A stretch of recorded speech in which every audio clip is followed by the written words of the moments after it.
আলাইকুম বন্ধুরা, নতুন একটা ব্লগে সবাইকে স্বাগতম। এখন বাজে 11:30। মানহা মাত্র ঘুম থেকে উঠতেছে। উঠেই দেখো ডলু নিয়ে গড়াগড়ি শুরু করছে। কতক্ষণ শুয়ে থেকে তারপর আবার ডলুদের নিয়ে দেখলাম আদর করতেছে। আদর করে হঠাৎ করেই দেখি এখন নামাজ পড়তে নিয়ে প্রথমে লাইন দিয়ে দাঁড়াইলো, তারপর নামাজ পড়া শুরু করে দিল। সে প্রায় প্রতিদিনই ডলুদেরকে নিয়ে এইভাবে নামাজ পড়ে।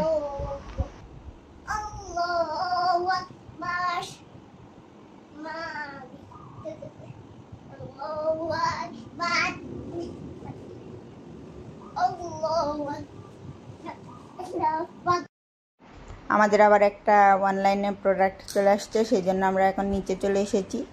নিচে সেটা রিসিভ করলাম। এর মধ্যে দেখি কতগুলো মহিলা দেখো বের হচ্ছে, তাদেরকে একটু দেখাই দিলাম। এই তো আমরা এখন বাসায় চলে আসছি। এখন আমরা প্যাকেটটা খুলবো। মানহার তো কোনো একটা প্রোডাক্ট আসলেই ও আগে আয়েশা বসে দেখার জন্য কি এসেছে। অবশ্যই আমি বলেছি যে এটা আম্মামের নিকাব, সে জানে এটা আমার। এটা হচ্ছে একটা নিকাব, অর্ডার দিয়েছিলাম ঈদের আগে। ঈদের সময় আসতে পারে নাই, একটু লেট হয়ে গেছিলো। এখন ঈদের ছুটি পড়ে যাওয়ার জন্য একটু বেশি দেরি হয়েছে। এটা ইন্দোনেশিয়া থেকে সরাসরি এসেছে। দেখো নিকাবটা কত সুন্দর। আমি তোমাদের একটু পরে দেখাই দিলাম। এখন আমি পরছি দেখে সে নিজেও পরবে, আবার উন্না পরে বসে আছে। এটা আমি পরায় দিব। দেখো মানহাকে কি কিউট লাগতেছে। নিচে থেকে এসে সে জানে গোসলের সময় হয়ে গেছে, সেই জন্য সে নিজে নিজে বাথরুমে ঢুকে ট্যাপ অন করে শাওয়ার অন করে গোসল করা শুরু করে দিয়েছে। আমি গেলাম, আমি দেখি শব্দ হচ্ছে, আসলাম, আয়শা দেখি সে গোসল করতেছে আর আমাকে দেখে হাসি দিচ্ছে। সে শাওয়ারের নিচে গিয়ে কেমন করে আবার পানি কুলি করে ফেলে দেয়। পানি কিন্তু সে খাবে না, সেটা সে বুঝে। দেখো তোমরা ওর কাণ্ড কারখানাটা একটু দেখে নাও।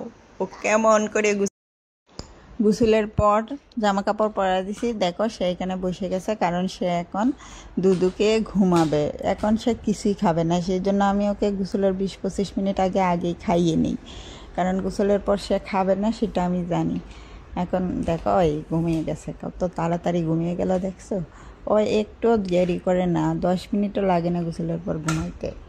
মানহা ঘুমিয়ে গেছে, তাই আমি চলে আসছি কফি বানাতে। মানহা সজাগ থাকলে কফি খাইলে একটা সমস্যা কি, ও খাইতে চাই, সেই জন্য ও ঘুমাইলে আমি কফিটা বানিয়ে নিই। এই দেখো অবস্থা। আমি উঠে আসতে আসতে সে কফি খেয়ে আসতে আসতে সে উঠে বসে আছে, তাও ডলু। মানু ঘুম থেকে উঠেছে, এখন নুডলস খাবে, সেই জন্য একটু নুডলসের স্যুপ রান্না করবো। মানুকে আমি নুডলসের কিছুই দেই না, শুধু নুডলসের একটু মশলা আর একটা ডিম ভেঙে দিয়ে এভাবে এই স্যুপটা রান্না করে ফেলেছি। দেখো 5 মিনিট লেগেছে আমার স্যুপটা রান্না করতে, কিন্তু মানুকে এটা খাওয়াইতে আমার 1 ঘন্টা সময় লাগবে, সেটাই আমার দুঃখ। মানহার খাওয়ার পর আমরা চলে আসলাম নিচে, একটু ঘোরাঘুরি করবো। 6:30টার দিকে মানহার বাবা চলে আসবে, এরপর আমরা বাসায় চলে যাব। মানহা দেখো নিচে আসলে মানহা খুব খুশি হয়, হাঁটাহাঁটি করে, ডগ দেখে, ভার্ড দেখে। এই জন্য দেখো ওই যে ড্রাই ফ্রুটস আর নাটস মিক্সড করে নিয়ে আসছে, এগুলো দিয়ে হানিমুন নাটস বানাবো আমাদের ফাঁকে ফাঁকে খাওয়ার জন্য। এরপর হচ্ছে বিভিন্ন ধরনের নাটস মিক্সড করে নিয়ে আসছে। এই নাটসগুলো আমি মানহা খাই, ওর বাবাও খায় মাঝে মধ্যে। এরপর নিয়ে আসছে হচ্ছে এই যে দেখো ওয়ালনাট আমি এর আগে কোনো দিন দেখি নাই, এইবারই আনছে ওয়ালনাট। ঈদের সময় অনেকগুলো কিশমিশ নিয়ে এসেছিল, কিশমিশগুলো শেষ হয়ে গেছে, তাই আজকে আবার নিয়ে এসেছে। আমার আবার কিশমিশ অনেক ফেভারিট, মানহারও ফেভারিট, তাই তাড়াতাড়ি শেষ হয়ে যায়। এখন মানহার বাবার জন্য একটা ড্রিঙ্কস তৈরি করব, এটা মানহার বাবার খুব খুব ফেভারিট। ওইটার মধ্যে হানি দিব আর হচ্ছে একটু দুধ দিব, কনডেন্স মিল্ক। মানহা বাবা আবার গরুর দুধ খেতে পারে না, ওর নাকি গরুর দুধ খাইলে গন্ধ লাগে। ঘিও খেতে পারে না, ঘি খাইলে নাকি গন্ধ লাগে। এই তো আমার ড্রিঙ্কসটা রেডি হয়ে গেছে। ঈদের সময় অনেক বেশি রান্না করেছি হান্ডি বিফ, কিন্তু ঠিক মতো খাওয়া হয় নাই, কারণ হচ্ছে অনেক মেহমান ছিল। মেহমানদের রান্না বাড়া করে খাওয়াইয়া দাওয়াইয়া পরে আর খাওয়া দাওয়া করতে ভালো লাগে না। একেবারে ঈদের পরের দিন 2 দিন খুবই ব্যস্ত ছিলাম, সেই জন্য মানহার বাবা আজকে আবার বিফ নিয়ে এসেছে, বলে যে আজকে আবার রান্না করো নিজেদের জন্য শুধু। এত বেশি ওই সময় কাজ টাজ করে খাওয়া দাওয়া হয় নাই, এই জন্য আজকে আবার হান্ডি বিফ রান্না করতেছি। মেয়েকে বসায় দিয়ে চলে আসলাম। এসে দেখি বাবা মেয়ে ব্যায়াম করতেছে। বাবাকে কিছুতেই ব্যায়াম করতে দিবে না, এই জন্য বাবা ওকে বসায় ব্যায়াম করে। আবার হচ্ছে যদি বাবা স্কিপিং করে সে সেই দড়ি ধরে টানবে, আবার যদি বাবা যেটা করে সে সেটাই নিবে।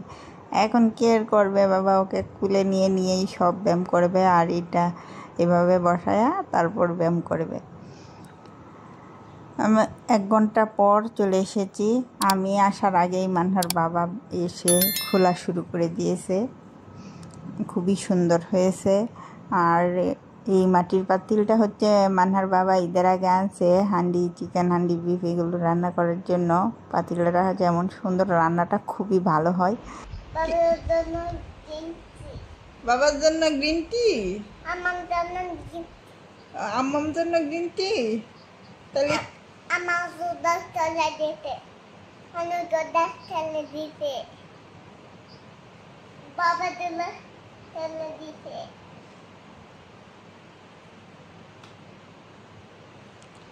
রাত্রে 12টার জন্য সময় সে বাবার জন্য গ্রিন টি বানাচ্ছে, আবার গ্রিন টি দিচ্ছে।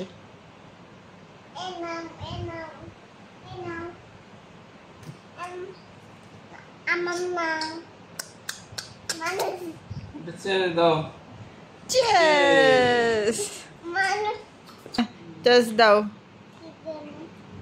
Cheers!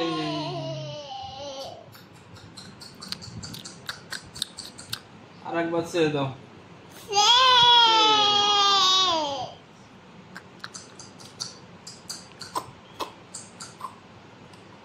গ্রিন টিটা কেমন হয়েছে মানু? দিনের ব্লগটা এখানেই আমরা শেষ করতেছি। মানুর খেলাধুলা শেষে এখন মানু ঘুমিয়ে যাবে। মানু একটু টাটা বলে যাও। টাটা বলে দাও তো। আল্লাহ হাফিজ বলে দাও। ফি আমানিল্লাহ বলে দাও।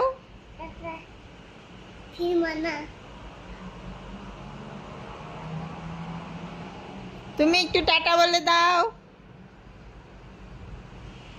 ইয়েস, ওকে, দেখা হবে অন্য আরেকটা ব্লগ ভিডিওতে। সেই পর্যন্ত সকলেই ভালো থেকো। টাটা।